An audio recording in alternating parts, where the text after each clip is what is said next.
Tous, nous sommes ravis de vous retrouver ce soir pour une nouvelle édition de nos réunions patrimoniales en format webinar et sur la thématique de la finance durable. Alors, pour cette soirée, nous avons le plaisir d'être accueillis dans les locaux de notre filiale Amundi, en plein cœur de Paris. Amundi, filiale du groupe Crédit Agricole, leader en gestion d'actifs avec près de 2000 milliards d'actifs sous gestion. Un grand merci à eux, évidemment, pour cet accueil. La thématique de la finance durable a été choisie en lien avec le contexte bien évidemment actuel et puis les défis environnementaux sur lesquels nous avons tous un rôle à jouer. Vous êtes nombreux à nous solliciter sur le sujet. C'est avec plaisir que nos experts de CPR Amundi et de la banque privée du Crédit Agricole de la Touraine et du Poitou vont prendre la parole ce soir.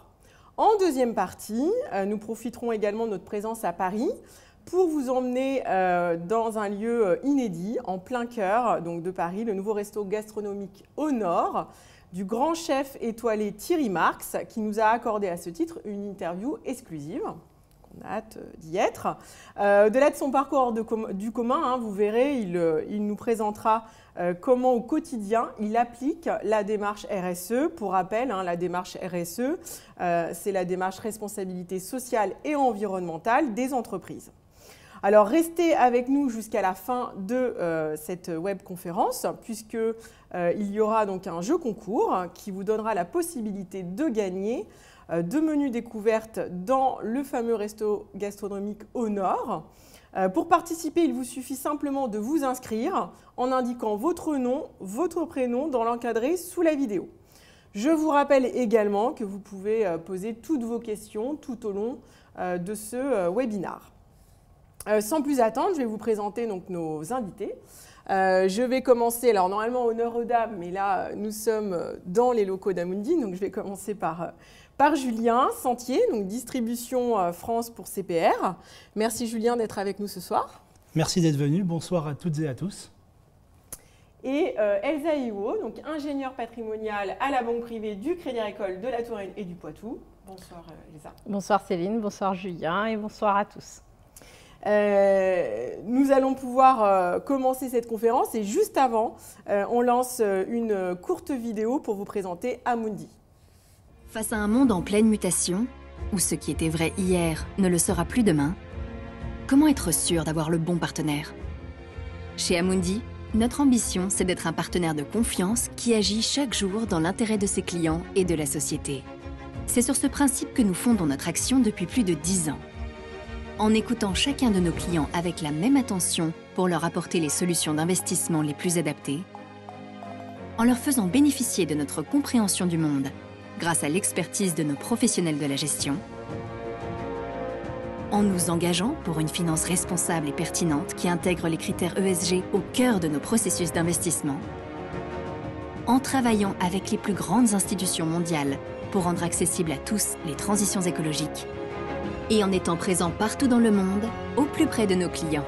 Et ainsi, continuez à mériter votre confiance.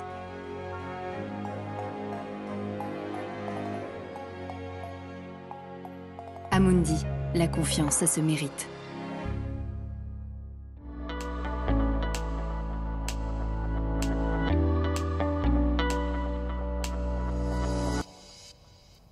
Alors Julien, pour débuter la soirée, tout le monde se pose la même question. Qu'est-ce qu'on entend par finance durable? Alors, la finance durable, c'est tout simplement concilier performance financière et investissement responsable.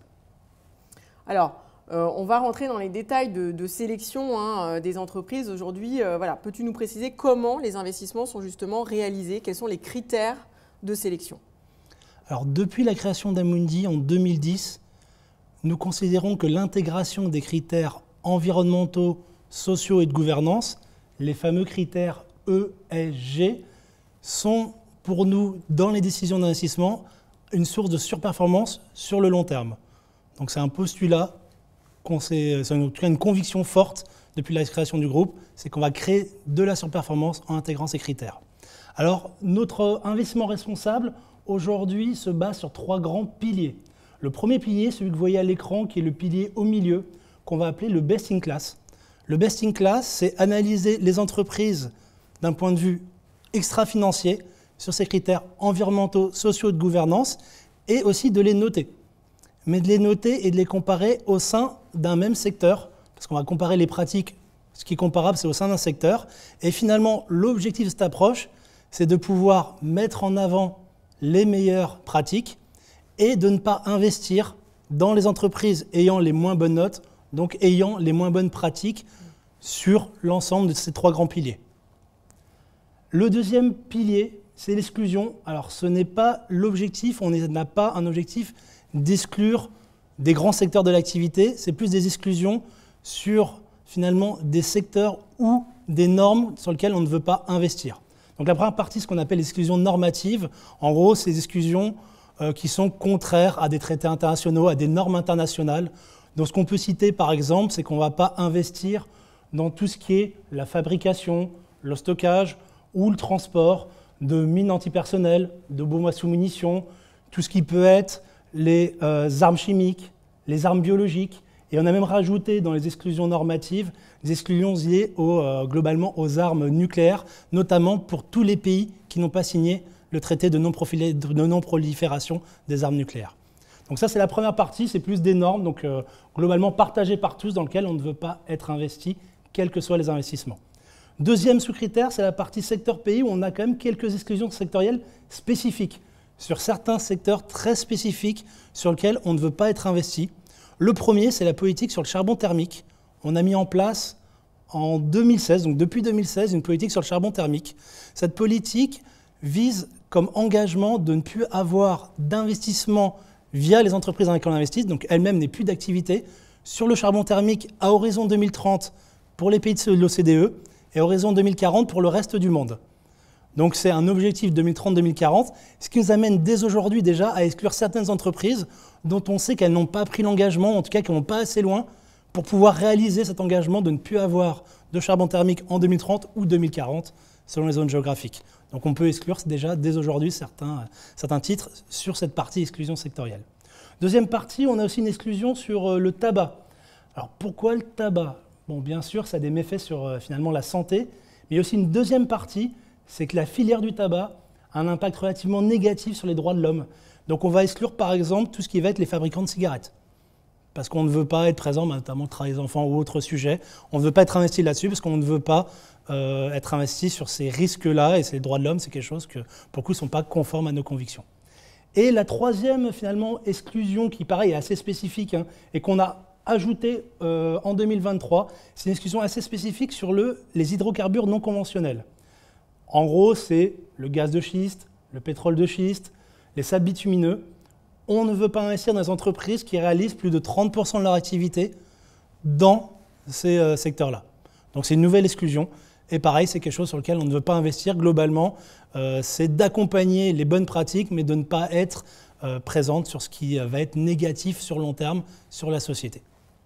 Troisième partie, qui est la partie droite, on va avoir bien sûr le cœur de notre approche, c'est l'approche best in class, l'ESG, au sein d'un même secteur. On va avoir des exclusions sur des choses sur lesquelles on ne veut vraiment pas être investi, et sur un certain nombre d'expertises, souvent plutôt des expertises thématiques sur un thème donné, on va aussi essayer d'avoir un impact. Parce que si on a une expertise sur le climat, sur le social, l'objectif de cette expertise, c'est de pouvoir montrer, certes, qu'on veut investir ce thème-là, mais qu'on a un impact positif sur la société, sur ce thème-là. Donc on va aussi montrer, avoir des indicateurs d'impact sur ces expertises-là. Donc c'est les trois grands piliers, le principal, le cœur, c'est l'approche ESG au sein d'un même secteur, ne pas investir sur les entreprises ayant les moins bonnes pratiques. Ok Julien, donc on a compris ce qu'était la finance durable et quels étaient les critères de sélection. Je me permets de faire le lien avec cette thématique et le projet sociétal forcément du groupe Crédit Agricole, de telle façon que notre public comprenne bien les enjeux et surtout qu'on est bien au cœur de trois priorités, notamment donc, agir pour le climat et la transition vers une économie bas carbone, renforcer la cohésion et l'inclusion sociale, et puis le dernier pilier, réussir les transitions agricoles et agroalimentaires. Donc on va commencer par le premier, en lien avec le climat. Quelle solution aujourd'hui tu peux nous donner comme exemple ? Alors, dans cette transition pour une économie bas carbone, qui est le premier pilier, on a deux types d'offres. La première offre qu'on a appelée Net Zero. Net Zero, c'est l'engagement à 2050 d'être neutre en termes d'émissions carbone. Donc là, on a plusieurs solutions qui vont avoir cet engagement-là. C'est un engagement globalement partagé par beaucoup d'acteurs. Donc c'est innovant, mais beaucoup d'acteurs le partagent. Et là où cette approche est relativement innovante, c'est qu'on est les premiers à s'engager sur un objectif à 2050, mais aussi sur une trajectoire. Donc toutes les solutions qui sont net zéro, chez nous, vont avoir cette trajectoire. Alors je m'explique la trajectoire. On a regardé, selon l'approche, selon la solution, quel est l'univers de référence et quelle est l'intensité carbone de l'univers de référence en 2019. C'est le point de départ, 2019. Et on a deux objectifs intermédiaires qui vont être de réduire cette intensité de carbone de 30% en 2025 de par nos investissements. Donc les entreprises dans lesquelles on va investir devront globalement avoir une émission, une intensité carbone 30% inférieure à l'univers de référence en 2019. Et en 2030, on va même jusqu'à moins 60%. Donc on a vraiment un objectif de quelle est au final la trajectoire et quel est l'objectif de réduction in fine à 2050. Et ça, c'est innovant parce qu'on est le premier asset manager qui s'est vraiment, on va dire, mobilisé pour avoir cette trajectoire et cet objectif final à 2050 sur une partie de nos solutions. Deuxième type de solution, et là, on va parler à l'écran du mix énergétique. Excusez-moi, je ne vous ai pas placé le slide d'avant. Sur la partie solution mix énergétique, dans un certain nombre de secteurs d'industrie, on aura peu d'alternatives aux énergies fossiles, ou en tous les cas, l'électricité ne sera pas une alternative aux énergies fossiles. Comme vous voyez ce qu'on affiche à l'écran, aujourd'hui, le mix énergétique est principalement carboné. Donc, c'est les énergies fossiles qu'on utilise. Demain, il sera principalement lié à l'énergie renouvelable à base d'électricité. Donc, en gros, c'est l'électricité produite à partir d'éolien, de photovoltaïque, etc., qui sont neutres en termes d'émissions de CO2. Sauf que ce sera le mix de demain, mais ce ne sera pas le seul mix. Pourquoi ? Parce que dans certains secteurs, l'électricité à elle seule ne pourra pas remplacer les énergies fossiles. Et c'est en ça qu'on a identifié une solution, qui est l'hydrogène vert, qui pour nous va nous permettre dans certains secteurs, pas tous, de remplacer l'électricité, en tout cas les énergies fossiles, excusez-moi, par de l'hydrogène vert.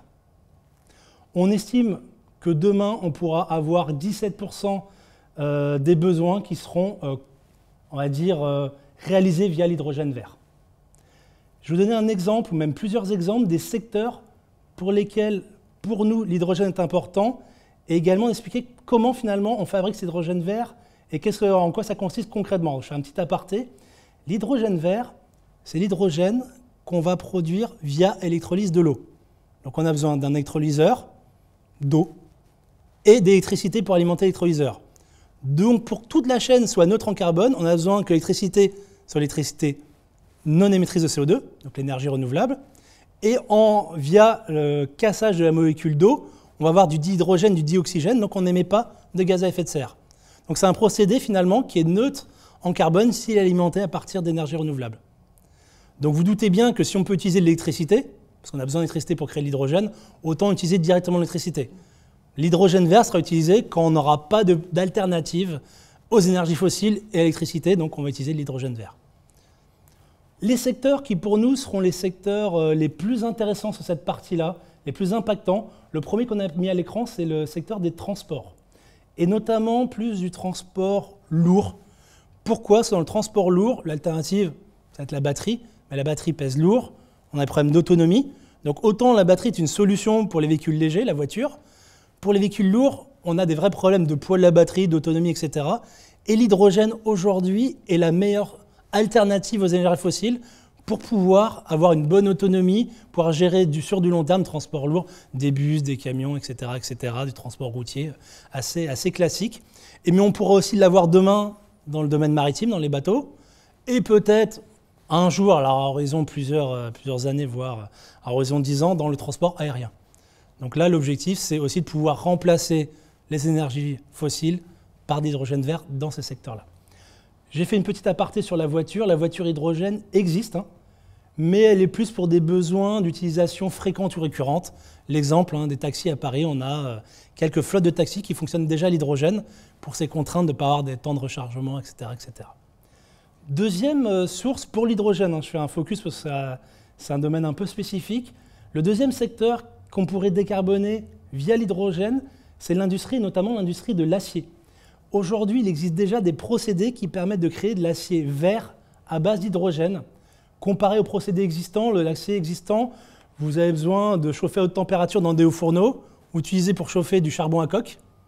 Donc, autant vous dire que ce n'est pas l'énergie forcément la moins émettrice de CO2 et la plus verte du monde. Et donc demain, on pourrait remplacer l'acier polluant par de l'acier vert. Le procédé existe déjà, il doit être maintenant mis en phase industrielle pour pouvoir commencer à produire de l'acier qui ne soit pas de l'acier émetteur de CO2. Troisième partie qu'on a mis à l'écran, chauffage et électricité. On pourra bien sûr mettre de l'hydrogène dans les réseaux de gaz, mais on va être limité, parce que c'est quand même corrosif et autres. Mais surtout, la partie électricité, l'hydrogène est une façon de stocker intéressante l'électricité. Je m'explique. Si vous avez un mix énergétique qui est principalement décarboné, c'est-à-dire que vous aurez principalement de l'électricité verte. L'électricité verte a un inconvénient, c'est qu'elle est intermittente. En gros, un panneau solaire fonctionnera forcément mieux en plein été parce qu'il y a plus de lumière, elle durera plus longtemps, mais on a moins besoin de chauffage. Alors certes, on a besoin de clim, mais moins besoin de chauffage en plein été. Donc globalement, on comprend qu'on va avoir un surplus, mais qu'on ne va pas pouvoir l'utiliser. On va pouvoir, l'électricité, on va créer de l'hydrogène, et on pourra la retransformer en électricité. Certes, on va perdre sur la chaîne, mais il faut mieux perdre sur la chaîne de transformation plutôt que de ne pas utiliser et de perdre totalement le surplus d'électricité. Donc c'est aussi un vecteur de stockage. L'électricité est difficilement stockable sur du long terme. Et la dernière partie, bien sûr, ça va être toute la partie liée à un secteur qu'on aime bien en créa agricole, c'est le secteur agricole. Ça va être la partie notamment des engrais azotés, l'ammoniac. Aujourd'hui, l'ammoniac est utilisé un peu partout dans le monde agricole, et surtout de l'ammoniac qu'on va appeler nous gris, donc de l'ammoniac polluant fait à base d'énergie fossile. On pourrait demain créer de l'ammoniac, c'est l'ammoniac qu'on fait déjà à base d'hydrogène, mais en prenant de l'hydrogène vert. Donc on aura une alternative, petit à petit, de transformer cet ammoniac polluant par l'ammoniac vert, sachant que pour finir sur l'hydrogène, ce qui fait qu'on en parle de plus en plus aujourd'hui, cet hydrogène vert, c'est qu'on a un soutien massif des États au développement de cette industrie, notamment pour des questions d'autonomie stratégique, de ne pas avoir d'être dépendant d'autres pays, parce que là, pour le coup, l'hydrogène vert reste quand même plus cher, historiquement, que l'hydrogène polluant ou même que les énergies fossiles. Mais avec le soutien à cette industrie, l'objectif est de pouvoir avoir une industrie qui soit de plus en plus rentable et que demain, à concurrence, sans émettre de CO2, les industries les plus polluantes. Donc pour nous, ça reste une très bonne alternative aux énergies fossiles, là où on ne peut pas utiliser l'électricité. Alors après ces exemples de solutions sur le climat, on va attaquer le deuxième pilier social, qui, je vous le rappelle, l'objectif étant de renforcer la cohésion et l'inclusion sociale. Sur le pilier social, Julien, qu'est-ce qu'on a comme solution? Alors sur le pilier social, déjà un petit aparté, c'est vrai qu'on ne l'a pas précisé, on intègre dans tous nos fonds ces critères environnementaux, sociaux et de gouvernance. Bien sûr. Donc finalement, le social, on le traite aujourd'hui dans tous nos investissements. Mais on a développé plus spécifiquement, comme pour le climat, des solutions thématiques orientées sur le social. Alors, comme vous l'avez mis à l'écran, on a aujourd'hui identifié 8 grandes sources d'inégalité. On l'a associé social, inégalité, on a pris au sens large.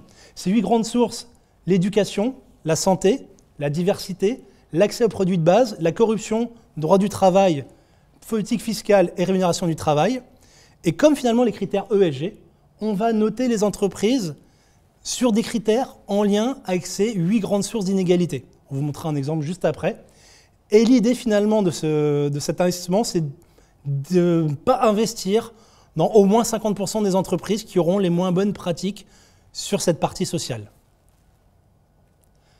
Je vous ai mis à l'écran un exemple. On a pris 3 grands critères pour vous montrer en quoi finalement nos investissements ont un impact social positif. Parce que c'est bien de dire qu'on fait des choses, mais c'est bien surtout de montrer, et là on est sur l'impact, qu'on a un vrai impact positif sur la société, et là d'un point de vue social. 3 exemples, il y en a d'autres, mais j'ai décidé de mettre ces 3-là. On a pris en premier le ratio d'équité. Le ratio d'équité, c'est tout simplement la différence entre le salaire médian moyen dans une entreprise et le salaire de la ou du cadre dirigeant de l'entreprise. Bien sûr, un cadre dirigeant sera toujours plus payé, et c'est normal du fait du métier, des compétences requises, etc., que le salaire moyen. Mais l'idée, c'est une question de proportion. Quelle est la proportion? Finalement, nous, dans notre fonds, la différence entre le salaire moyen et le salaire du cadre dirigeant est 2 fois inférieure à si on n'avait rien fait, si on n'avait pas investi, si on n'avait pas ces critères-là, si on avait juste sélectionné la moyenne des entreprises dans le monde, on n'aurait pas été aussi bon et on n'aurait pas réduit finalement ce ratio d'équité. Même si, comme je vous l'ai dit, il y aura toujours une différence de salaire. Le but, ce n'est pas de niveler cette différence, c'est de limiter la variation, en tout cas l'amplitude de cette différence. On a pris un deuxième critère qu'on a mis au milieu à l'écran, c'est le pourcentage d'entreprises qui proposent plus de 20 heures de formation. Finalement, dans cette solution, on est à un peu plus de 47%. Si on n'avait rien fait, si on avait juste investi dans un environnement classique, on serait à moins de 30% d'entreprises. Sachant que c'est important, bien sûr, d'accompagner les salariés, notamment dans le monde d'entreprise, on est dans la formation continue, faire augmenter les compétences, pouvoir aussi changer de métier au sein de l'entreprise. Il faut de la formation et donc pour nous, c'est aussi un critère important. On a pris un autre critère, pareil, il y a différents critères possibles, mais un autre critère qui n'est pas identique aux 2 premiers, c'est le pourcentage d'entreprises qui a plus de 30% de femmes. Et dans les entreprises ayant plus de 30% de femmes, on a regardé 2 critères qui pour nous semblent très importants. Le premier, c'est le pourcentage de femmes managers. Donc là, on est sur la partie diversité qu'on a vu juste avant. Et le deuxième, c'est la partie de femmes au comité exécutif. Sachant que les femmes managers seront les cadres dirigeantes de demain. Donc il faut déjà qu'on ait des femmes managers pour avoir des cadres dirigeantes. Donc les 2 sont importants. Si on n'en prend que un ou pas l'autre, finalement, on loupe une partie de l'histoire. L'idée, pareil, c'est de ne pas d'avoir plus d'hommes ou plus de femmes, ou plus femmes ou plus d'hommes. C'est d'avoir un objectif de entre 40 et 60% selon les entreprises, etc., d'avoir une parité. Dans notre fonds, l'impact, il est positif. On a, en moyenne, près de 45% de femmes managers dans ces entreprises ayant plus de 30% de femmes. Si on n'avait rien fait, on serait en dessous de 25%. Femmes au comité exécutif, on en a moins, mais on a quand même quasiment 36%. Si on n'avait rien fait, dans un monde normal, dans les entreprises en moyenne, vous n'en avez même pas 16% de femmes au comité exécutif. Donc voilà, c'est des exemples, mais l'idée, c'est de nous d'avoir un impact positif et de le montrer dans cette solution sociale, en tout cas. Alors, si on poursuit sur le dernier pilier, qui nous tient particulièrement à cœur au Crédit Agricole, réussir les transitions donc, agricoles et agroalimentaires, quelles sont là, pour le coup, les solutions, Julien? Alors, comme pour la partie sociale, on a surtout une principale solution qui va être une solution finalement d'investir sur toute la chaîne de valeur alimentaire, du champ à l'assiette, je suis très caricatural. Et l'objectif, ça va être à la fois de pouvoir investir sur cette chaîne de valeur tout en ayant une approche durable. Sachant que cette chaîne de valeur est quand même impactée par des éléments externes. On a de moins en moins de terres arables, on a plus de gens à nourrir, de bouches à nourrir dans le monde. Je crois qu'on a dépassé les 7 milliards d'humains cette année. Donc finalement, on a une contrainte sur les ressources, on a aussi de plus en plus de gens à nourrir. Et tout ça en faisant une approche de plus en plus durable. Donc nous, qu'est-ce qu'on va prêcher dans ce type de solution? C'est les approches d'économie circulaire, tout ce qui va être finalement faire attention, bien sûr, à nourrir le maximum de personnes, mais dans la partie la plus durable possible. Si on prend un cycle d'économie circulaire classique, on va dire par exemple, on va commencer l'eau. Si on veut nourrir la planète, on boit de l'eau, on a besoin d'eau pour les cultures, etc., etc. Ça va être finalement les entreprises qui auront une intensité en eau moindre. Ça va pouvoir aussi celles qui vont réutiliser les eaux, les recycler, ne pas les rejeter dans les océans pour pas qu'elles polluent les rivières, les océans et qu'elle impacte l'économie marine par exemple. C'est toute cette partie-là qui va nous intéresser. Si on prend la partie un peu après, l'agriculture, qui est quand même aussi le cœur de ce type d'investissement, aujourd'hui on peut aussi aller plus loin. On a déjà parlé de l'ammoniac. Si demain on remplace l'ammoniac polluant par l'ammoniac vert, aujourd'hui c'est une question de prix. Mais si on résout le problème du prix, et aujourd'hui on a des aides en tout cas, demain on pourra remplacer cet ammoniac polluant par l'ammoniac non polluant. Et on a aussi d'autres solutions. L'agriculture de précision, tout le monde parle d'IA, c'est la mode en ce moment. Mais dans l'agriculture, il existe déjà des tracteurs via agriculture de précision qui nous permettent de dire j'ai un herbicide, j'ai de l'herbe, la mauvaise herbe, et je peux l'identifier. Avant, on en mettait, il y a 20 ans, on en mettait partout sur le champ. Aujourd'hui, on a la possibilité de se dire le tracteur va identifier l'herbe, la mauvaise herbe, et va mettre de l'herbicide juste à cette mauvaise herbe-là. Donc c'est un bienfait à la fois pour la planète, mais aussi pour l'agriculteur, parce que vous avez moins d'herbicides à acheter, finalement, certes, vous avez payé le camion, mais après, c'est plus rentable. Donc voilà un peu le type d'investissement, bien sûr toute la chaîne d'approvisionnement, la traçabilité, parce que dans le monde alimentaire, c'est un sujet important. Et le dernier point, un peu en bout de chaîne, quand on va vendre les produits, on va dire c'est la partie peut-être tout ce qui va être lié aux emballages, au recyclage. L'idée étant de dire on va privilégier plutôt des emballages cartonnés que les emballages plastiques, parce que les plastiques vont finir dans la terre, dans la mer, un peu partout. On a plus de mal à les recycler. Et même au sein des emballages cartonnés, les entreprises qui ont des politiques attractives en termes de recyclage. Donc voilà un peu l'idée, c'est d'avoir du champ à l'assiette, mais de la manière la plus durable possible dans cette industrie-là, sachant que pareil pour la partie sociale, je vous ai mis 3 exemples d'impact. Le premier qu'on a en haut, c'est l'intensité carbone moyenne. Alors on a les chiffres en 2021, je n'ai pas encore les chiffres en 2022, mais on pourra vous les envoyer quand ils seront actualisés. Mais dans notre solution, on va diminuer de 22% l'intensité carbone par rapport à l'univers, sachant que notre univers, dans cet univers-là, on est quand même plus polluant en termes d'émissions de CO2 que la moyenne des secteurs d'activité sur ce secteur-là, mais on va diminuer en tout cas par rapport à notre univers de 22% notre intensité carbone. Pareil, quand on parle d'intensité d'eau moyenne, on va être une intensité en eau moyenne 1,85 fois inférieure à celle de notre univers. Sur le recyclage des déchets, on est meilleur, on fait 4% de moins que les autres, mais on va déjà améliorer cette partie-là. Pareil, ce sont des exemples, mais l'objectif pareil de ces solutions-là, c'est d'avoir un investissement financier avec un thème et d'avoir un impact réel positif sur la société. Merci Julien pour toutes ces précisions. On est beaucoup à se poser la question naturellement sur effectivement comment la finance durable peut être intégrée dans la démarche conseil et comment l'inscrire dans votre stratégie patrimoniale. Donc on va voir cela dans quelques instants avec Elsa qui va nous éclairer sur le sujet.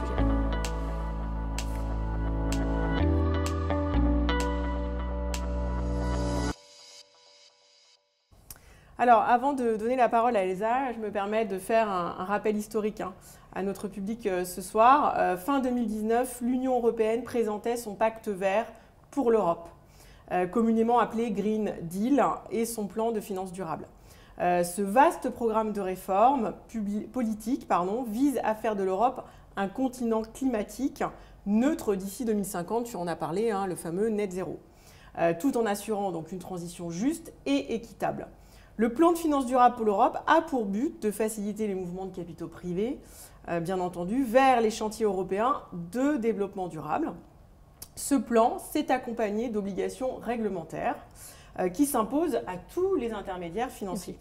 Donc Elsa, en tant qu'ingénieure patrimoniale à la banque privée, peux-tu nous dire comment est intégrée justement la finance durable dans la démarche conseil que l'on a auprès de nos clients? Effectivement, merci Céline. Donc, comme on vient de le voir, au travers du projet sociétal du groupe, l'épargne durable a toujours été un sujet d'actualité et toujours d'autant plus actuel que le contexte réglementaire s'y prête bien.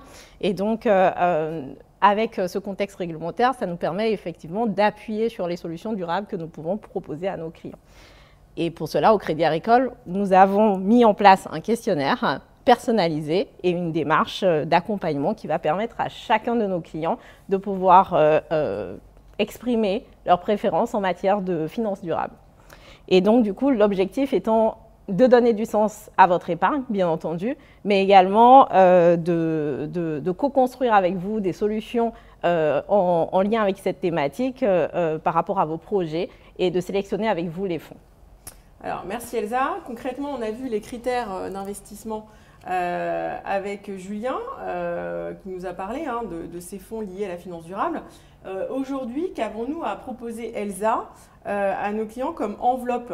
Donc comment investir et où mettre justement ces fonds, dans quel support, dans quelle enveloppe? Alors, il y en a plusieurs, mais tout d'abord, il est primordial pour nous, en tant que conseillers, de bien connaître votre situation fiscale, mais également patrimoniale, et aussi vos projets, puisque c'est par rapport à vos projets qu'on va vous faire des propositions. Et ce n'est qu'après avoir réalisé ce diagnostic patrimonial que nous pourrons vous proposer une allocation personnalisée. Il faut savoir qu'il existe des fonds d'investissement responsables dans chacune des enveloppes fiscales qui peut exister. Et donc, à savoir le plan épargne en action, le compte titre ordinaire, l'assurance vie et le plan épargne retraite. Donc, autrement dit, quel que soit votre objectif ou votre projet de vie, que ce soit préparer la retraite, anticiper des revenus complémentaires ou optimiser une transmission, ben en fait, vous allez avoir la possibilité de pouvoir sélectionner des fonds en lien avec la thématique finance durable lors de votre construction ou votre co-construction avec votre conseiller par rapport à vos projets. Donc tout est possible, ça c'est une bonne nouvelle, Elsa. Alors quel conseil peut-on donner à nos téléspectateurs ce soir, concrètement, hein? Bien sûr. Alors, donc, quel que soit votre objectif de performance, aussi votre sensibilité au risque, parce qu'on va aussi prêter une attention particulière à celle-ci, et votre horizon de placement, vous pourrez investir sur toutes les classes d'actifs possibles, à savoir qu'on dit qu'il ne faut pas mettre ses œufs dans le même panier. Donc, la diversification reste quand même le maître mot. Et donc, on pourra investir sur des actions, des obligations, du private equity, de l'immobilier en lien avec la thématique finance durable. Et donc, toutes ces classes d'actifs peuvent être gérées au travers de ces enveloppes que nous avons pu évoquer précédemment. Donc, soit vous avez de l'autonomie et vous avez le temps de vous en occuper. En ce moment-là, vous pouvez gérer en toute autonomie, ou soit vous pouvez vous faire accompagner par les conseillers et par des gérants avec différents modes de gestion qui peuvent être le mandat de gestion ou la gestion conseillée. Alors Elsa, je profite de ta présence. Depuis un an, nous connaissons de fortes augmentations au niveau des taux. Bien sûr. Alors, ce qui, au passage, permet d'offrir des rémunérations intéressante, attractive, on va dire, pour les clients épargnants. Selon toi, quelles sont les solutions d'épargne à privilégier justement compte tenu de ce nouveau contexte ? Alors, donc, comme je l'ai dit précédemment, effectivement, la diversification reste le maître mot en termes de placement et c'est le meilleur moyen d'obtenir une rentabilité plus ou moins lissée de vos disponibilités. Et diversifier son épargne donc, passe par les différentes classes d'actifs, que ce soit l'immobilier, que ce soit les actions, les obligations et d'autres supports. Aussi l'épargne sécurisée, puisqu'il faut quand même avoir de l'épargne de précaution. Ça fait aussi partie des classes d'actifs possibles. Et c'est tout à fait possible, par exemple, de le faire au sein de son contrat d'assurance vie. Et à ce sujet, la remontée des taux nous permet de faire profiter à nos clients de nouvelles opportunités pour optimiser leur épargne en assurance vie, par exemple. Merci Elsa pour ton éclairage. Alors Julien, je sais que tu en as parlé dans ton introduction très rapidement, mais j'aimerais revenir sur un sujet. Alors, on parle souvent d'épargne, de performance d'épargne durable par rapport à un placement classique. Dit autrement, hein, est-ce que donner du sens à son épargne, c'est le faire au détriment de la performance? Je suis un petit peu provoque, mais je crois qu'il y a beaucoup de personnes qui se posent la question. Oui, c'est une question qu'on peut nous poser souvent. Alors, j'ai deux éléments de réponse. Le premier, c'est la conviction. On est convaincu au sein d'Amundi depuis 2010, depuis la création, que c'est une source de performance. Pourquoi? On a pu le constater d'ailleurs, je ne vais pas citer de cas particuliers, mais globalement, on a pu exclure certaines entreprises sur ces fameux critères ESG qui ont été après, ont eu des scandales ou autres, parce que finalement la partie analyse pure financière ne permet pas toujours de comprendre l'entièreté du business et d'analyser tous les risques. Donc aussi avoir des critères extra-financiers nous permet des fois de nous prémunir de risques financiers. Premier point. Donc cette conviction repose aussi sur cette partie-là. Et la deuxième, c'est finalement quand on lit les études académiques et autres, la plupart des études montrent que finalement l'intégration de la finance durable ne détruit pas de valeur et même dans la plupart des cas en crée. Alors je dis ça bien sûr sur le long terme. Il y a des phases où finalement ça en créera beaucoup plus, d'autres phases moins, mais globalement sur long terme, les études remontent qu'on ne détruit pas de performance et que même on va en créer dans la plupart des cas. D'accord. Très clair, donc on peut associer la finance durable à la performance. Donc si vous qui nous écoutez ce soir, vous souhaitez des conseils de la part de nos banquiers privés, moi Elsa, j'ai envie de te poser une question. c'est comment aujourd'hui la banque privée est organisée au sein de la caisse régionale de la Touraine et du Poitou. Oui, ça c'est une très bonne question. Donc du coup, effectivement, la banque privée du Crédit Agricole Touraine-Poitou, c'est plus de 70 experts sur 2 départements. Et au-delà de notre engagement relationnel, mes collègues et moi, nous avons à cœur de vous accompagner et de vous conseiller sur une stratégie patrimoniale qui sera adaptée à vos besoins et à vos projets. Et surtout, je voudrais vous dire, le maître mot, c'est aller voir vos conseillers, vos conseils, et surtout n'hésitez pas à les solliciter pour que vous puissiez avoir des solutions d'épargne durable dans vos placements. Surtout, n'hésitez pas, les équipes sont là à votre disposition. La régime fait signe que nous avons des questions qui arrivent, donc n'hésitez pas, continuez à les poser. On va commencer par la première question donc, de Pascal. Ça c'est pour toi Julien. On parle beaucoup de greenwashing.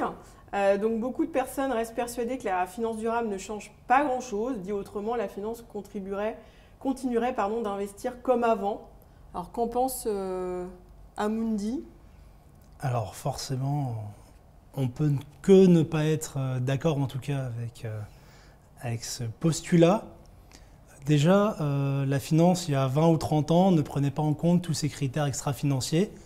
L'objectif quand même de prendre en compte ces critères extra-financiers, c'est d'améliorer les pratiques tout en n'excluant pas des secteurs entiers de l'économie. Parce qu'on sait que certains secteurs sont controversés, notamment sur la partie climat.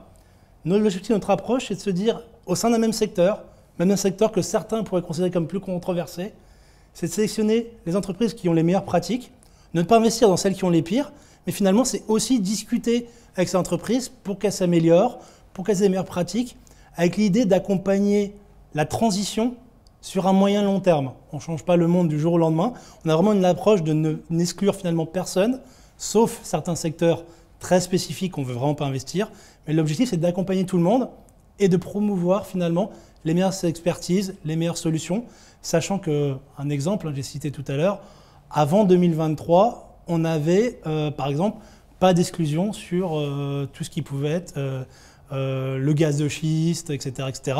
Aujourd'hui, si on a plus de 30% d'activité là-dedans, on l'exclut. Donc même la finance va aussi de plus en plus loin. Le net zéro est aussi un fait d'aller plus loin. C'est-à-dire qu'un net zéro 2050, mais trajectoire, on va plus loin chaque jour, on essaye de s'améliorer, d'aller plus loin, même si ça reste une transition de long terme, en évitant d'exclure les acteurs, sauf les moins bons en termes de pratique. Merci Julien. Nous avons une autre question de Pierre-Yves. Alors, je souhaite investir dans un PEA. Alors ça, c'est pour toi, Elsa. Oui. Sans avoir à m'en occuper, puis-je le faire tout en investissant de façon durable? Alors oui, c'est tout à fait possible, puisqu'il existe différentes formules d'investissement au sein du PEA. Le mieux, c'est de se rapprocher de votre conseiller pour co-construire avec lui soit la sélection des fonds, sur la thématique de la finance durable, ou soit en fait confier à nos experts, pour gérer vos fonds sélectionnés sur cette thématique. Donc ça peut être soit par le mandat de gestion, soit par une gestion conseillée. Et puis le PEA est une enveloppe fiscalement attractive qui peut présenter des intérêts à effectivement effectuer des placements sur la finance durable à l'intérieur. Ok, merci Elsa. Alors, est-ce qu'il y a d'autres questions? Il n'y a pas d'autres questions. Tiens, moi j'en ai une, Julien, pour toi. J'ai eu la chance de participer à un déjeuner avec Maud Fontenoy ce midi, qui du coup nous parlait de votre fonds Blue Economy. Voilà, comment on peut faire le lien entre les océans, la finance durable? Alors, c'est une très bonne question. Alors, comment faire le lien? Dans ce type d'approche, l'idée va être d'investir dans tout l'écosystème marin, tout en préservant les ressources. Donc, préserver les ressources des écosystèmes marins, mais également préserver les ressources en amont de ce qui va impacter négativement ces écosystèmes-là. Je m'explique, on en revient finalement à ce qu'on disait quand on parlait des déchets, de l'eau, pouvoir traiter, purifier l'eau, éviter qu'on ait de l'eau usée qui aille dans les nappes phréatiques, etc., ou que l'eau finalement finisse dans les rivières et dans les océans, qu'elle soit polluée. Bah ça, c'est une partie aussi importante, c'est les écosystèmes des océans, mais aussi en amont agir. L'autre partie aussi sur laquelle on va agir en amont, c'est tout ce qui va être le recyclage des déchets. Finalement, éviter qu'un emballage plastique soit acheté sur la terre, qu'un jour il finisse en mer, et qu'il finisse par être absorbé par un poisson ou autre. Donc ça va être vraiment investir dans les écosystèmes marins, les préserver, ces écosystèmes, mais aussi les préserver en amont de tout ce qui peut les impacter négativement. C'est pour ça le côté durable de cette partie-là. Merci. En tout cas, vous avez une ambassadrice passionnante. Est-ce qu'on a le temps de prendre une dernière question ? Non, nous n'avons pas le temps. Alors, on reviendra bien évidemment vers vous, personnellement, sur toutes les questions qui ont été posées. On me fait signe à la régie qu'il faut que j'avance, donc j'avance, je vais conclure. Merci à vous, Elsa. Merci Julien. On va continuer donc cette deuxième partie par une interview exclusive de Thierry Marx, qui nous a reçus dans son nouveau restaurant gastronomique au Nord. Il va nous faire découvrir la démarche RSE qu'il applique au quotidien. On ira aussi dans son laboratoire de gastronomie moléculaire. Donc restez en ligne avec nous. N'oubliez pas, il y a le jeu concours à la fin de ce webinaire. Et on se retrouve donc tout de suite après cette deuxième partie. Passez un bon moment.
Bonjour chef, merci de nous accueillir dans votre nouveau restaurant au Nord.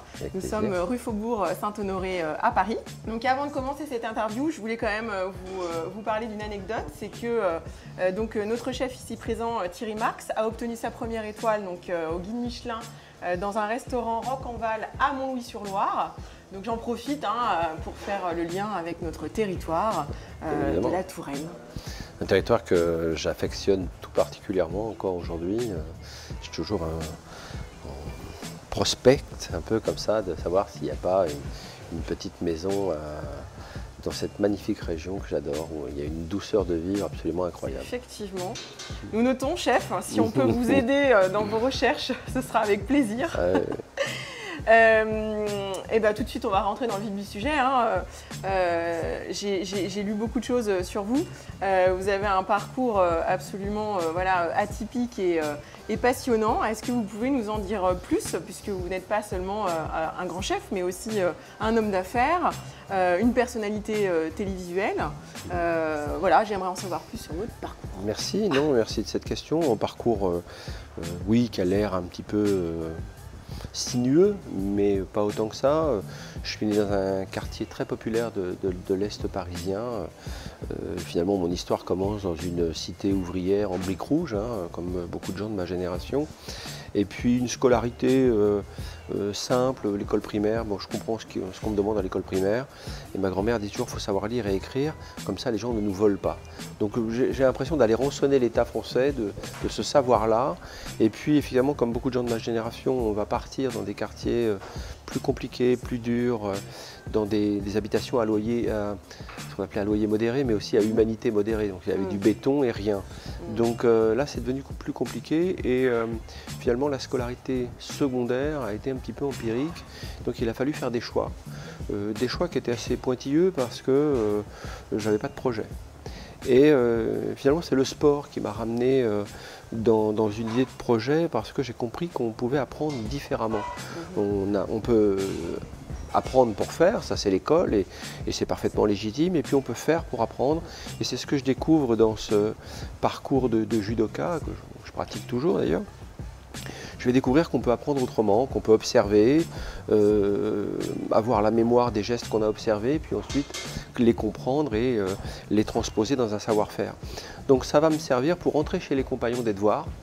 Donc un premier passage en Touraine d'ailleurs, parce que je vais passer par la maison des compagnons de Tours, et je vais apprendre le métier de pâtissier en faisant mon tour de France. Et là aussi, on fait pour apprendre. Donc ça simplifie un petit peu les choses pour moi. Et tout ce que je ne connais pas en termes de culture générale, eh bien, je vais aller le chercher par curiosité pour essayer de m'élever dans mon métier. Ensuite, un parcours avec les armées, parce que je vais faire un passage dans le monde des armées, mais globalement, ma mauvaise scolarité me rattrape assez vite et je n'avais pas une possibilité de carrière dans le monde des armées. Donc je vais revenir à une scolarité, je vais essayer de passer mon baccalauréat que je veux obtenir, personne ne l'a jamais demandé d'ailleurs. Et puis ensuite, je suis parti à l'international et je découvre la cuisine. J'étais parti comme pâtissier, finalement je vais découvrir la cuisine, mais je n'ai pas de diplôme. D'accord. Donc au bout d'un an, je vais revenir en France, je vais passer un CAP, je vais croiser la route de Bernard Loiseau, qui était un grand chef, 3 étoiles, merveilleux. Et il ne m'embauche pas, il m'invite à déjeuner, je me dis, ça a été un rôle modèle pour moi. Je me suis dit, mais si je dois faire ce métier, je vais le faire comme lui, chef d'entreprise, et c'est ça. J'arrive à Paris, je connais personne. Je vais me présenter dans 2 restaurants, donc celui-ci d'ailleurs, mais des anciens propriétaires. Je ne suis pas pris, mais il m'envoie chez le voisin qui était Taïwan, 3 étoiles. Et ça a été le ramp-up, comme on pourrait dire aujourd'hui, le ramp-up du démarrage d'une carrière dans des restaurants étoilés. Puis après, j'ai choisi l'option internationale encore, avec un long travail au Japon. Et ensuite, retour en France, première installation. Rocanval, première étoile, puis après je vais quitter cette région avec beaucoup de regrets, je vais retourner vivre en Asie parce que j'avais une opportunité en Asie, puis je vais revenir en France en 1997 et là je vais travailler dans une très jolie entreprise qui s'appelle AXA Millésime. Je vais ouvrir un relais château, 2 étoiles, chef de l'année, blabla. Puis après, j'ai décidé d'enclencher une carrière de chef, bien sûr, mais aussi une carrière de chef d'entreprise pour être un peu plus libre, peut-être, de mes anxiétés. Ah, d'accord, de chef à chef. Je ne m'attendais pas. De chef à chef d'entreprise, il y a une petite courroie de transmission qui est un peu l'anxiété quand même quand on a à emprunter, choisir des options. Donc voilà un petit peu mon parcours. Grosso modo, alors qu'on peut considérer atypique parce qu'effectivement, rien ne me prédestinait à prendre la parole devant vous en disant regardez, c'est formidable, il est devenu chef et chef d'entreprise. Je pars quand même d'assez loin avec une extraction sociale, comme beaucoup d'entre nous, modeste. Donc les premiers pas de chef d'entreprise, c'est compliqué quand on ne peut pas cautionner ce qu'on veut faire. Et donc voilà un peu le parcours. D'accord. Donc aujourd'hui, vous avez la responsabilité de 3 cuisines. Donc le Mandarin Oriental, le restaurant La Tour Eiffel et donc au nord, le restaurant où nous nous trouvons aujourd'hui. Oui, alors c'est un peu plus large que ça. Ah, c'est un peu plus large. Alors c'est un peu plus large que ça. Aujourd'hui, c'est en gros 800 collaborateurs. D'accord. Évidemment, sur la France, 3 établissements, Mandarin Oriental, au nord et la brasserie de la Tour Eiffel qui traite quand même presque 800 couverts par jour. Il y a aussi tout ce qui est l'univers de la boulangerie, le laboratoire de recherche et développement qui est à Paris-Saclay. On en parlera. Et puis pour le groupe Mandarin, j'ai un rôle de food and beverage, comme on dit, où il faut aider le groupe à créer des univers de restauration à peu près partout dans le monde. Donc là, vous avez des collaborateurs qui vont m'aider à créer peut-être un restaurant italien, un restaurant japonais, un restaurant, je ne sais pas. Mais en tout cas, on va réfléchir à des concepts de restauration pour l'ensemble du groupe. Ce qui fait que TM4, l'agence que je pilote aussi, a des collaborateurs pour m'aider à trouver des lieux, des formes, des concepts, anticiper certains concepts aussi qui peuvent intéresser les propriétaires d'hôtels. D'accord, les chakras sont grands ouverts. Oui, bien sûr.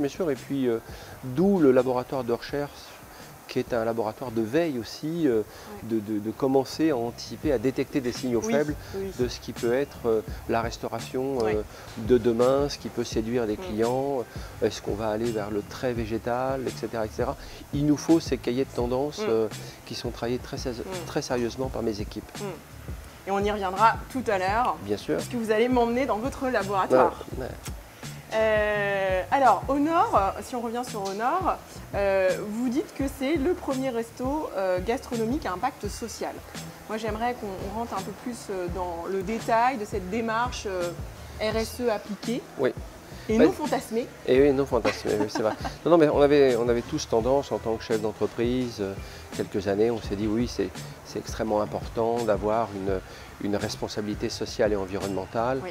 Bon, très bien, on est tous d'accord avec ça. Alors après, comment on l'applique? Alors soit on a une fondation, soit on travaille, on émet une aide pour telle ou telle association, mais très honnêtement, je pense que ça ne suffisait pas. Donc on a quand même commencé à créer il y a 10 ans des écoles d'inclusion et d'insertion pour des publics éloignés de l'emploi, très éloignés de l'emploi, en grande précarité, ou des personnes qui avaient effectivement des accidents de parcours qui étaient des fois assez difficiles pour qu'ils puissent se réinsérer dans des systèmes d'entreprise. Et donc on a créé ces écoles, il y en a 10 aujourd'hui en France, il y en a 2 à l'international, et on s'est dit qu'il faut aller plus loin. C'est-à-dire qu'il nous manquait la version entreprise. Et on a commencé à créer T-Traiteur, qui est un traiteur dans l'économie sociale, qui fonctionne très très bien. On est très très bien placé dans le ranking, comme on dit, des traiteurs parisiens. On est le 5e. Et puis, il nous fallait un restaurant dit gastronomique. Parce qu'on défend toujours le fait que le luxe n'est pas une insulte à la misère, c'est une insulte à la médiocrité. C'est quelque chose qui peut vous élever, cet univers du luxe. Donc on a créé un restaurant dans une économie sociale. Pourquoi? Pourquoi? Parce que nous pensons que l'économie de performance ou de surperformance financière marque le pas.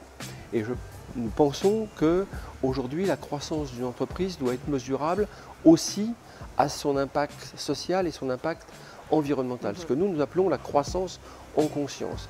Alors nous avons investi dans des lieux comme Au Nord pour avoir une unité de mesure sur cette économie de croissance en conscience, être capable de mesurer notre taux d'inclusion. Donc aujourd'hui, on est à 20% de taux d'inclusion dans nos entreprises. Et puis, 95% de nos produits arrivent d'une agriculture régénérative au travers de Bleu Blanc Cœur.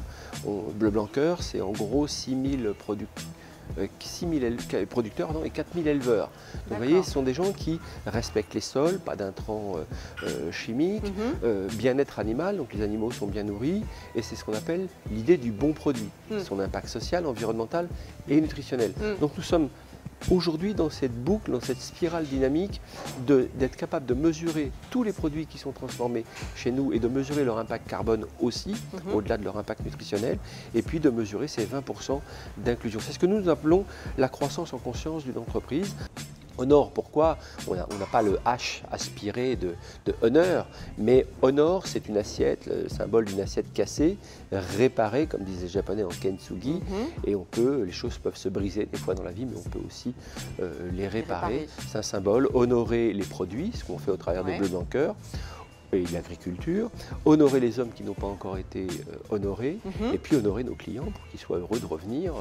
Mais nous voulions absolument le faire dans une tarification de la restauration de luxe qu'on peut trouver pour dire non, vous allez voir, le monde de l'entreprise, le monde du luxe, l'univers du luxe est un univers extrêmement attractif. Ce n'est pas réservé uniquement à une élite. Peut-être que le produit qui est vendu dans cet univers du luxe est un produit un petit peu élitiste, mais en tout cas, vous pouvez adhérer à cette idée du luxe et vous épanouir dans ces métiers. C'est toute la force et la conviction que nous mettons dans notre artisanat de défendre l'économie de la qualité.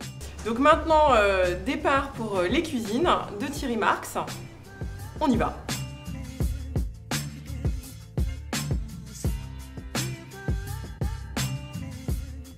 Il y a des choses qui se préparent. Est-ce qu'on peut décrire ce qui est en train de se préparer? Oui, là on prépare des fleurs. C'est des fleurs de dorade. D'accord. Fleur de dorade, c'est un émincé de dorade légèrement mariné qui va être monté comme ça et ensuite servi avec un contraste un peu chaud et froid, que nous on va appeler une eau saumurée qui va se gélifier instantanément au moment où le client va déguster. Donc c'est un contraste de jeu de texture et de température qui donne de l'émotion finalement à ce plat. Et puis là vous avez toute la mise en place. C'est un peu compliqué nos métiers parce qu'en fait on ne peut rien faire d'avance. Donc c'est au moment où le client va être là, on va avoir la commande et nous allons mettre en œuvre le plat qui va être réalisé. La cuisine c'est le geste, coupe juste, goût juste.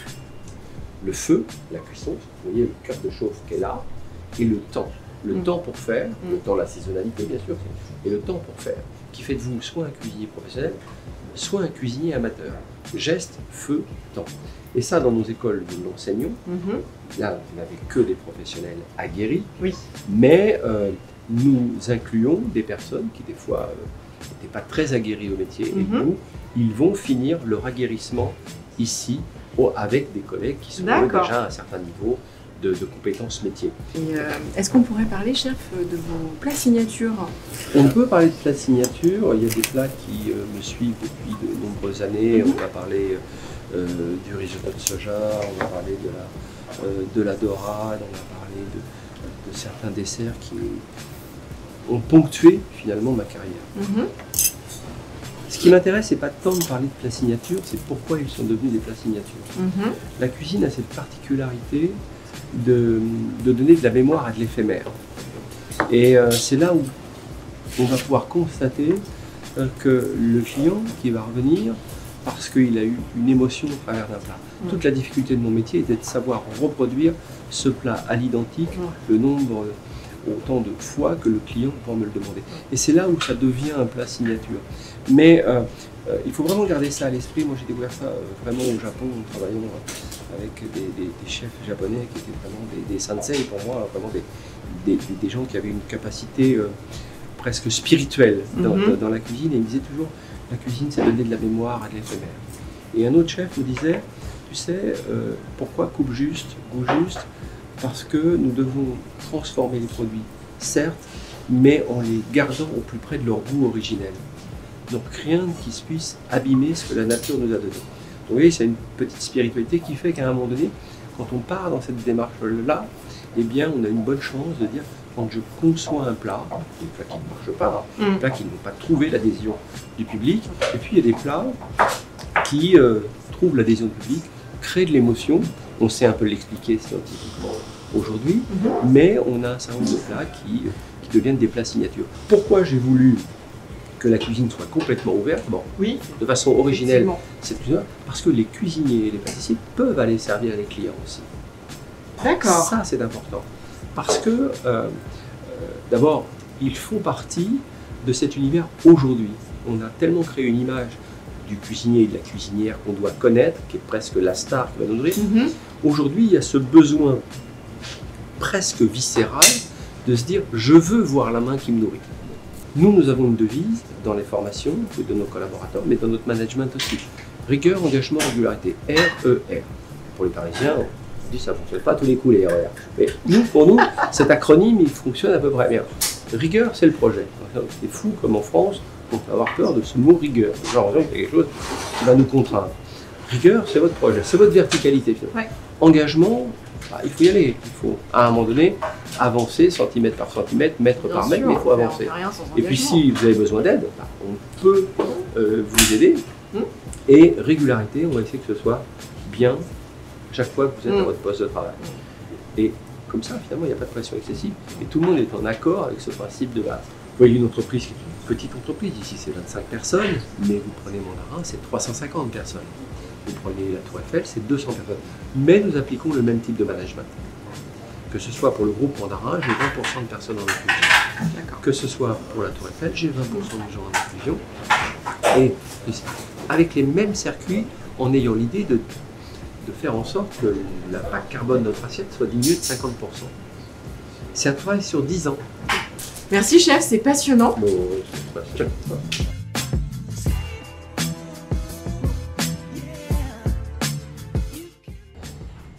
avez fondé le Food Lab en 2008, un laboratoire de cuisine expérimentale. Pouvez-vous nous en dire plus sur la gastronomie moléculaire et comment vous alliez aujourd'hui tradition et innovation? Alors, pour être très précis, 2008 c'est le Food Lab, on travaille avec un professeur de l'université de Harvard et on est déjà avec Raphaël Aumont sur l'idée de la gastronomie du futur, de la cuisine du futur.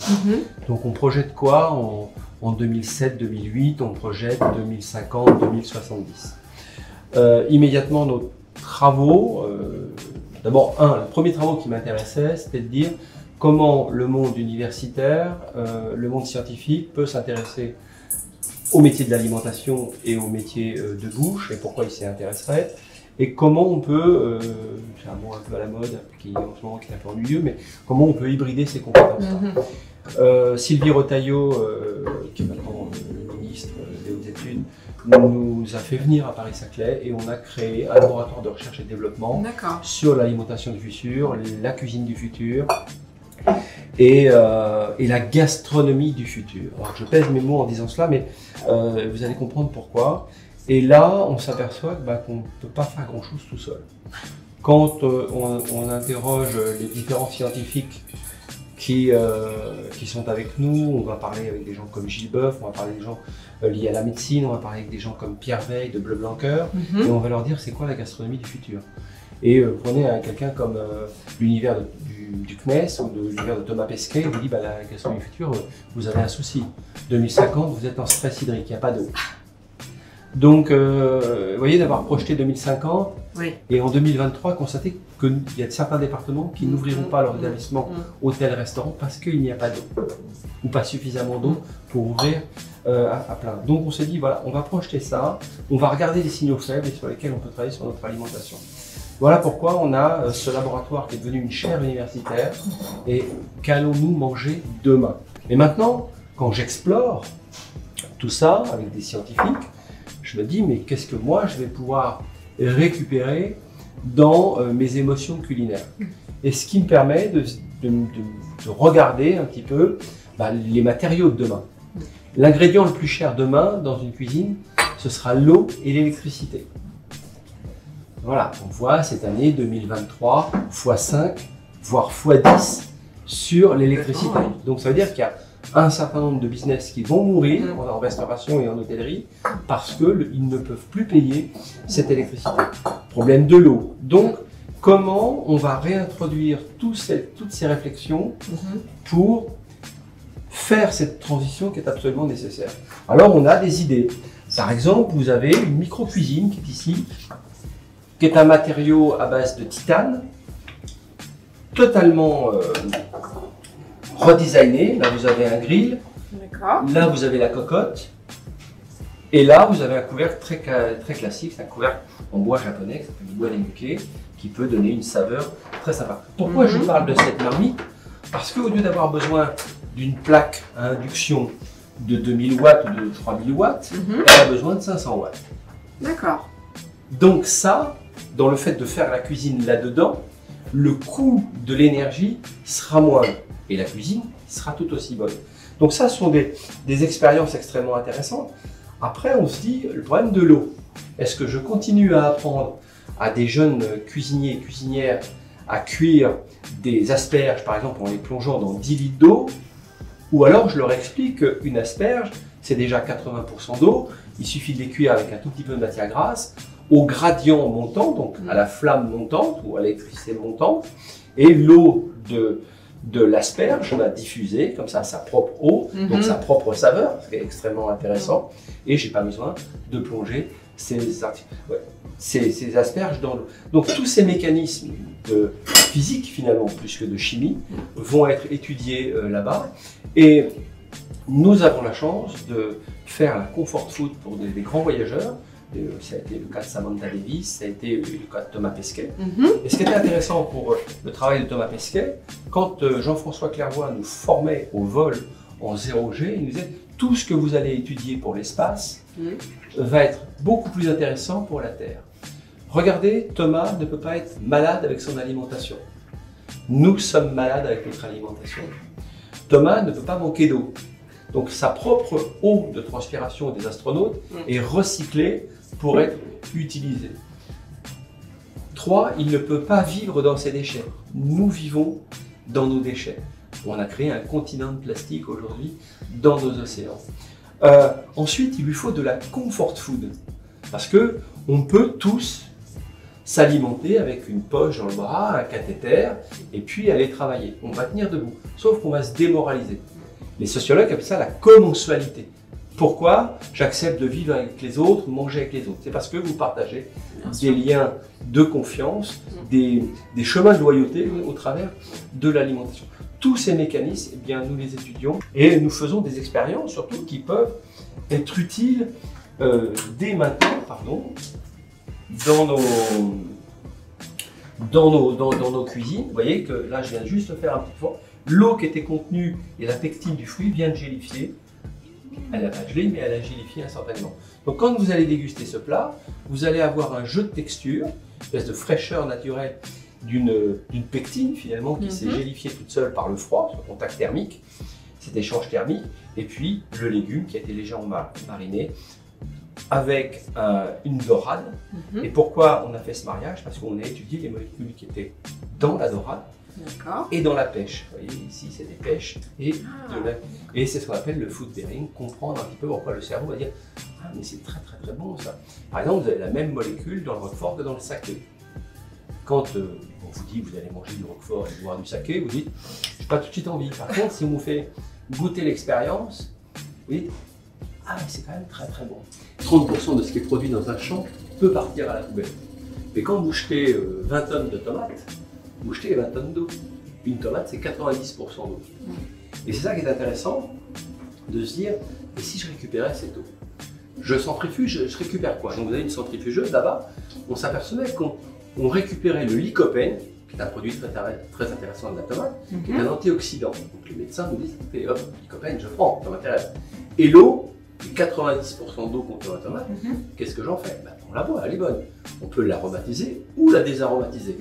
Ou on peut la réintroduire dans le champ de production. Vous voyez, tous ces mécanismes de recyclage finalement aujourd'hui qui nous fait réfléchir sur comment au XXe siècle on finissait par croire que la Terre était inépuisable et qu'on finissait par gâcher énormément de choses. Si vous voulez goûter, faites envie là, chef. Là, vous n'avez que la fibre et l'eau. Et en même temps, vous dites, mais il y a une saveur. Presque et ben, c'est juste la petite pointe de citron vert qu'on a mis. Ah! Voilà. Et là, on a une cuisson, qui n'est pas une cuisson, on va faire un gâteau sans le cuire. Avec de l'eau et du chocolat. On va le goûter après. Parce que ça, c'est peut-être le four de demain. C'est-à-dire qu'aujourd'hui, on se dit aux gens, mais vous ne cuisinez pas assez. Il y a des gens qui disent il y a une précarité alimentaire, mais il y a une précarité énergétique qui s'est installée dans notre pays. Donc on n'allume pas le four. On utilise grand maximum le micro-ondes. Vous voyez comment on va pouvoir on va résoudre ça avec de nouvelles cuisines, de nouveaux matériaux, des fois des matériaux plus chers, mais qui sur notre facture d'électricité ou sur notre facture d'eau vont donner du sens. Et c'est ça qui est intéressant. Après, là on travaille comme des parfumeurs. Là, vous voyez, on a besoin d'un arôme de poivre ou d'un arôme d'une bête quelque chose, et on va récupérer tous les arômes de tête. D'accord. Alors ça intéresse beaucoup les industriels, eux qui vont être très challengés sur les produits qu'ils mettent dans leurs ingrédients. Le problème d'un industriel, c'est qu'il doit baisser le coût matière première et faire beaucoup de produits pas trop chers. Mais maintenant, on commence à lui interdire beaucoup de choses. Les acides ascorbiques, les levures, etc., etc. Donc il a besoin que le gâteau ait le même volume et surtout qu'il soit capable d'avoir la même masse, la même quantité à vendre. Mais si on lui permet plus de mettre des ajouts chimiques qui donnent vraiment du volume au produit, parce que vous savez pas bien que pour notre santé c'est pas bon, bien, il est embêté. Donc il a besoin de nouveaux modèles de cuisson et nous étudions aussi les matériaux. On a une thèse sur les fours de demain qui seront probablement des fours avec beaucoup d'autonomie électrique et surtout qui vont pouvoir transformer le produit sous vide d'air. Quand vous mettez quelque chose sous vide, vous avez le produit qui gonfle immédiatement. Ça le bloque et donc vous avez un très joli volume. Et ça intéresse, on va voir toutes les... C'est ce qu'on vient de voir là, avec exactement justement cette... Et il vient d'être fait, regardez, il est mousseux, chocolat et après je vous dis. Ah, mais mon péché mignon. Quel goût vous avez? Ah, j'ai que du chocolat. Exact, ben, vous avez tout compris. Moi, je crois qu'il y avait un piège là, chef. Hein. Vous m'avez fait goûter. Non. Est-ce que vous trouvez ça assez sucré? Alors, non. Enfin, moi, je suis pas fan du sucre. Donc, moi, ça me va très bien. Ben voilà. Et je trouve ça très aérien. Voilà. Ce qui compte, c'est de se dire où il y a des ingrédients utiles, où il n'y a pas d'ingrédients utiles. Ouais. Là, vous allez goûter là. Et en plus, on a de la chance, il est super bien alvéolé. La chance, il est compétent. Vous en prenez juste un petit bout sur la peine de... Et vous allez goûter les trois choses presque en même temps. Je suis en train de me demander ce que c'est. Ouais. Mais est-ce que ça se marie avec le chocolat? Très bien. Bah oui, mais c'est de l'eau de concombre. Ah, de l'eau de concombre. La molécule est chercher la similaire. saveur. Et cette fraîcheur de concombre avec le chocolat marche très bien. Si je dis à un client, je vais vous faire un gâteau au chocolat à base de concombre, il va dire oula. Oui, c'est tous ces mécanismes-là qu'on va étudier dans ce laboratoire et à sa clé, évidemment, à plus grande échelle. Je me resserre, hein, chef. Parce que... Dernière petite expérience. Ici, vous voyez, vous remarquez que j'ai des épluchures d'orange. Ok. Quand on prend une orange, quand on est à l'école hôtelière, on va dire, allez, faites-nous une salade d'orange. Salade d'orange, on prend son couteau, on enlève la peau orange et la peau blanche qui est à l'intérieur de la peau orange. On coupe nos segments d'orange, on les range joliment dans une assiette. On a fait une salade d'orange. Puis l'élève, il prend les épluchures, ce qu'il appelle les épluchures, il les met à la poubelle. Il met 25% du produit le plus intéressant à la poubelle. D'abord parce qu'on lui a appris que c'était des épluchures. Oui, mais oui. Et nous, on lui dit, ah non, c'est pas des épluchures, c'est des coproduits. Oui, alors d'accord, mais qu'est-ce que je peux en faire? Si je mixais ça, j'aurais une pâte qui aurait le goût d'orange. Et si je mets un tout petit peu d'eau riche en calcium, je ne donne pas de marque, mais Volvic, Badois, ce que vous voulez, j'ai une gelée instantanée. Parce que la pectine de fruits réagit au calcium, naturellement. Donc on se dit, ah bah c'est intéressant, on va devant le client, on peut faire des confitures sans sucre, parce que là j'ai pas besoin de mettre de sucre. On n'a pas le droit à l'appellation confiture, donc on fait des gelées de fruits sans sucre, des tartinables de fruits sans sucre. Et aujourd'hui, on est en train d'en développer pour la grande distribution. Pourquoi je suis allé là-dedans? C'est quand j'ai parlé de gastronomie moléculaire, on va venir à l'innovation. Est-ce que c'est bien d'être innovant ou est-ce que c'est pas très intéressant d'être innovant? Globalement, si vous voulez être créatif et innovant, il faut avoir un gros mental. Parce que d'abord, vous allez moquer, ensuite vous allez très critiquer, c'est Schopenhauer, très critiquer, après on dira non, c'était évident. Donc, je suis allé dans l'innovation parce qu'à un moment donné, on ne progressait plus en cuisine. Notamment, on mange encore la cuisine de la fin du 19e et du début du 20e. On l'a redesigné, on a changé, on est passé du plat à l'assiette. Sociologiquement, on a changé, socialement, on a changé plein de choses. Mais globalement, c'est à peu près les mêmes choses. Donc on s'est dit, qu'est-ce que je peux faire? Est-ce que je peux essayer des recettes? Alors vous avez la grosse tarte à la crème de mon métier, c'est de dire, je fais des classiques revisités. Ça veut dire quoi? Rien. Vous avez baissé 10 grammes de sucre dans une crème pâtissière, vous avez baissé ou monté 20 grammes de beurre, mis 5 œufs au lieu de 10, vous n'avez rien inventé du tout. L'avantage des sciences, vous n'avez pas d'autre choix que de vous tromper. Or que moi, je n'ai que de choix d'avoir que des cahiers de recettes qui fonctionnent. Je suis avant tout un commerçant. Alors on a créé ce laboratoire de recherche et développement pour se dire, on a quoi dans des cahiers, dans des laboratoires? Des cahiers d'essai. Et en fonction des erreurs que vous faites, vous trouvez des opportunités pour avancer. Et c'est ça qui m'intéressait beaucoup pour faire progresser mon secteur d'activité, dire ces mécanismes de recherche, eh bien finalement nous servent à évoluer, à avancer, à comprendre, et puis de se dire on va projeter. Je termine mon propos pour vous dire que l'histoire de la cuisine est assez ancienne quand même. La cuisine, sans cesser d'être un art, devra soumettre ses formules trop souvent empiriques à la science. Auguste Escoffier, 1907. Et j'y suis pour rien. 1907. J'y suis pour rien. Donc ça veut dire que quand vous avez cette remarque-là, c'est intéressant de se dire oui, il faut quelque chose. La seule chose où la science devient ennuyeuse dans mon métier, c'est qu'elle analyse tout. Et elle nous prive de la poésie. Donc moi, je peux faire des choses dans un laboratoire, mais dans mes restaurants, j'ai besoin de raconter une histoire et de raconter que ce qui est racontable.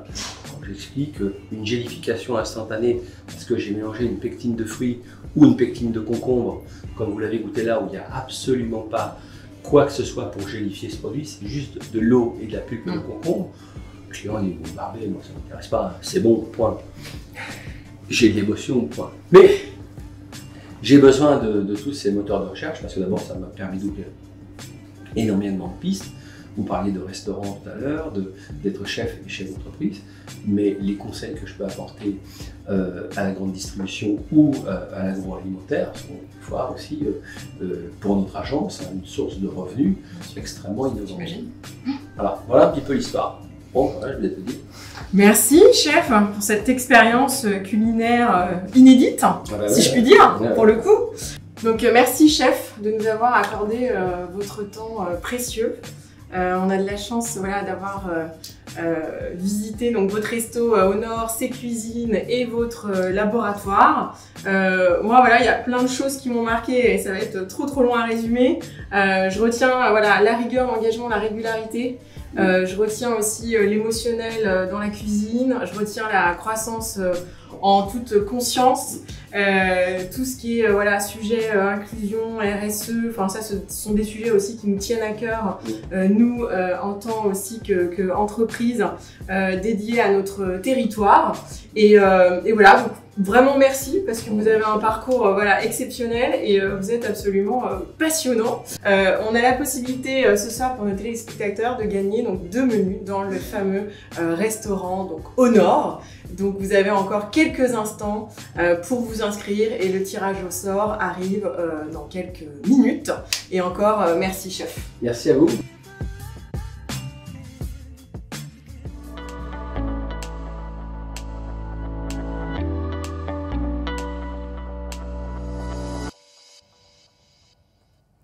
Rebonsoir à toutes et à tous. Donc, je vais annoncer les grands gagnants de ce soir. En Indre-et-Loire, nous avons Alain Doria qui a gagné donc, le menu gastronomique au restaurant au Nord. Et pour la Vienne, nous avons Emmanuel Habert qui a gagné ce deuxième menu au resto au Nord. Donc, merci encore à toutes et à tous de nous avoir suivis tout au long de cette soirée. Je vous dis à très bientôt et n'oubliez pas qu'il y a un replay pour ceux qui n'étaient pas là que vous trouverez sur YouTube, sur notre chaîne patrimoniale. Si vous souhaitez revoir toutes ces images et cette interview exclusive avec Thierry Marx. Et je vous retrouve bientôt pour un nouveau webinar. À bientôt, belle soirée à tous. Au revoir.